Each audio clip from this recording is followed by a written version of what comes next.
नमस्कार दोस्तों, मैं धनंजय शिंदे आपका स्वागत करता हूं इस YouTube चैनल पे। आज हम बात करेंगे इस हफ्ते लॉन्च होने वाले IPOs के बारे में।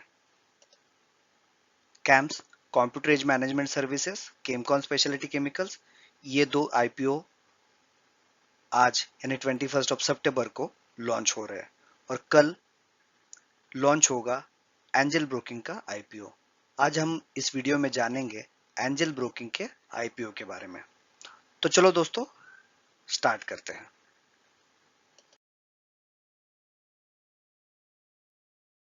आईपीओ के बारे में जानने से पहले चलो जानते हैं एंजल ब्रोकिंग कंपनी के बारे में। दोस्तों, ये इंडिया की ओल्डेस्ट स्टॉक ब्रोकिंग हाउसेस में से एक है जो कि स्टार्ट हुआ था 1996 में, यानी पिछले 24 साल से ये इस इंडस्ट्री में काम कर रहे हैं। इनका जो ब्रांड नेम है वो एंजल ब्रोकिंग और एंजल ब्रिक के नाम से जाना जाता है। ये फोर्थ लार्जेस्ट कंपनी है in terms of active clients in NSC. Active clients क्या होते हैं दोस्तों? डीमैट अकाउंट तो बहुत सारे लोग निकालते हैं, लेकिन उसमें ट्रेडिंग बहुत कम लोग करते हैं। उसे एक्टिव बहुत कम लोग रखते हैं। और अगर इस क्वार्टर की, ये जो करंट फाइनेंशियल ईयर है, इस क्वार्टर की बात करें तो ये फोर्थ से अभी आ गए हैं दूसरे स्थान पे। इस कंपनी के प्रोमोटर्स के बारे में जानते हैं। दिनेश ठक्कर, अशोक ठक्कर और सुनीता मंगनानी ये कंपनी के प्रमुख प्रोमोटर्स में एक है। एंजल ब्रोकिंग लिमिटेड के जो प्रोडक्ट्स और फाइनेंशियल सर्विसेज जो क्लाइंट्स को ऑफर करते हैं उसके बारे में जानते हैं। एक तो है ब्रोकिंग एंड फाइनेंशियल एडवाइजरी, दूसरा है मार्जिन ट्रेडिंग फैसिलिटी, तीसरा है इन्वेस्टर एजुकेशन, चौथा है लोन अगेंस्ट शेयर्स और पांचवा है रिसर्च सर्विसेज। दोस्तों, जो भी ब्रोकिंग हाउसेस है ये सारी चीजें प्रोवाइड करते हैं, तो इसमें अलग कुछ एंजल ब्रोकिंग प्रोवाइड नहीं कर रहा है, यानी डाइवर्सिफिकेशन कुछ ज्यादा नहीं है। किसी भी कंपनी को जानना हो तो उसके फाइनेंशियल समरी के बारे में, फाइनेंशियल डेटा के बारे में अगर जानोगे तो वो कंपनी के बारे में सारी इंफॉर्मेशन आपको पता चल जाएगी। तो चलो जानते हैं एंजल ब्रोकिंग के फाइनेंशियल समरी के बारे में। 2018 में इसका जो टोटल रेवेन्यू था वो 753 करोड़ था। 19 में ये बढ़ के हो गया 762 करोड़। 2020 में ये कम हो गया 742 करोड़। और अगर करंट फाइनेंशियल ईयर्स की बात करोगे तो फर्स्ट क्वार्टर का इसका जो रेवेन्यू है वो हो गया 244। यहाँ पे ग्रोथ दिख रही है। और प्रॉफिट आफ्टर टैक्स अगर देखोगे तो 2018 में 101 करोड़, 2019 में 76 करोड़, 2020 में थोड़ा बढ़ गया है 86 करोड़। अगर आप करंट फाइनेंशियल ईयर की बात करोगे तो ये हो गया 38 करोड़। तो यहाँ पे ग्रोथ दिख रहा है दोस्तों। लेकिन अगर आप देखोगे तो ये जो अपना कोविड-19 का जो पैंडेमिक हुआ है उसमें सारी कंपनियों जो डीमैट अकाउंट ओपन करती है उन सबके ही रेवेन्यूज और प्रॉफिट आफ्टर टैक्स बढ़ गया है दोस्तों।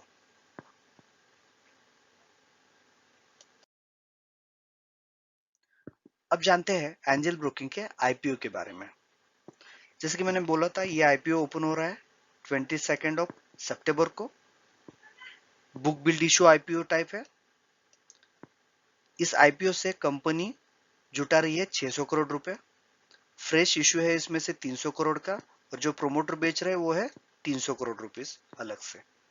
इसका जो फेस वैल्यू है वो 10 रुपीस पर शेयर है। इसका जो प्राइस बैंड जो निश्चित हुआ है वो है 305 से लेकर 306 पर इक्विटी शेयर। जैसे कि हम जानते हैं आईपीओ में आपको एक लॉट के हिसाब से खरीदना पड़ता है, तो इसका जो एक लॉट है वो 49 शेयर्स का एक लॉट है। मिनिमम क्वांटिटी एक लॉट तो आपको खरीदनी पड़ेगी या नहीं, 49 शेयर्स आपको खरीदने पड़ेंगे। और ये लिस्ट जब होगा तो ये लिस्ट होगा बीएसई और एनएसई में। इसका जो बीड का ओपन डेट है वो है 22 सितंबर। 24 को ये क्लोज हो जाएगा। अलॉटमेंट का जो फाइनलाइजेशन होगा वो 29 सितंबर को हो जाएगा। जिनको शेयर्स नहीं मिले हैं उनको रिफंड्स मिलेंगे 30 सितंबर को। और जिनको ये शेयर्स मिले हैं उनके डीमैट अकाउंट पे ये शेयर्स आ जाएंगे 1 अक्टूबर को। और इस शेयर का लिस्टिंग, ये कंपनी का लिस्टिंग होगा 5 अक्टूबर को। दोस्तों, ये आईपीओ का जो ऑब्जेक्ट्स ऑफ द इशू है वो जानते हैं। एक तो है to meet working capital requirements, दूसरा है जनरल कॉर्पोरेट पर्पस।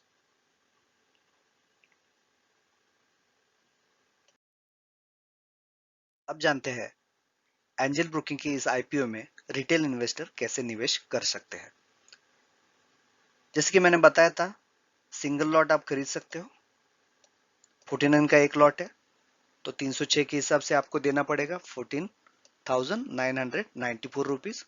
मैक्सिमम आप 13 लॉट ले सकते हैं, यानी 637 शेयर्स ले सकते हैं। और 306 के हिसाब से इसका वैल्यू हो जाता है 1,94,922 रुपया। क्योंकि रिटेल इन्वेस्टर आईपीओ में 2 लाख से ज्यादा का इन्वेस्टमेंट नहीं कर सकता है, तो आपको लेना पड़ेगा 13 लॉट, जिसका प्राइस हो जाता है 1,94,922 रुपया। जैसे कि हम जानते हैं, जब भी कोई आईपीओ में हम अप्लाई करते हैं तो उसका जो अलॉटमेंट स्टेटस होता है वो उसके रजिस्ट्रार के पास मिलता है। एंजल ब्रोकिंग आईपीओ का जो रजिस्ट्रार है वो है link in time India private limited. तो अगर आपको अलॉटमेंट के बारे में कुछ जानकारी चाहिए तो आप इनके वेबसाइट पे जाइए और वहां पे चेक कीजिए www.linkintime.co.in। यहाँ पे आपको अलॉटमेंट की सारी इंफॉर्मेशन मिल जाएगी। अब जानते हैं मार्केट में इस आईपीओ के बारे में रिव्यू क्या है। यहाँ पे देखिए, हम आ गए हैं द इकोनॉमिक टाइम्स के वेबसाइट पे। IPO watch Angel Broking stock gets ₹55 to ₹75 premium in grey market, यानी डब्बा मार्केट में इसको जो प्रीमियम मिला है वो अच्छा खासा 55 से लेकर ₹75 तक मिल गया, यानी 25% का यहाँ पे गेन दिख रहा है। ये तो था फ्राइडे का न्यूज। लेकिन अगर latest current grey market trend देखने के लिए चलो चलते हैं इकोनॉमिक टाइम्स के वेबसाइट पे। दोस्तों, एंजल ब्रोकिंग के अनलिस्टेड शेयर्स का जो प्रीमियम फ्राइडे को दिख रहा था 25%, वो अभी घट के हो गया 16% आज, यानी मंडे के दिन। और ये प्रीमियम में जो गिरावट हो रही है वो तब से हो रही है जब कंपनी ने इस आईपीओ के रेट्स यानी भाव के बारे में अनाउंस किया, जो कि रहेगा 305 से लेके 306 के बीच में। और तब से जो फ्राइडे को प्रीमियम दिख रहा था 55 से 77 रुपीज तक का, आज वो मंडे को हो गया 50 से 55 रुपीज तक का प्रीमियम मिल रहा है, यानी इसमें गिरावट हो रही है।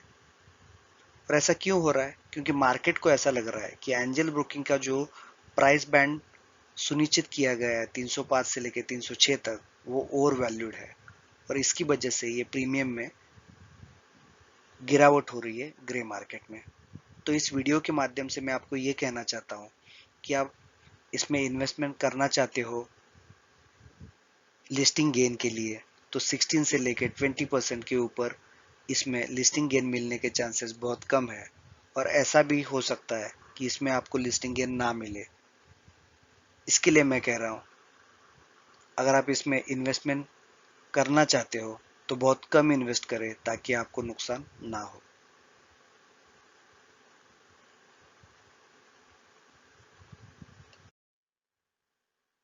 ये वीडियो आपको अच्छा लगे तो लाइक और शेयर करना ना भूलें।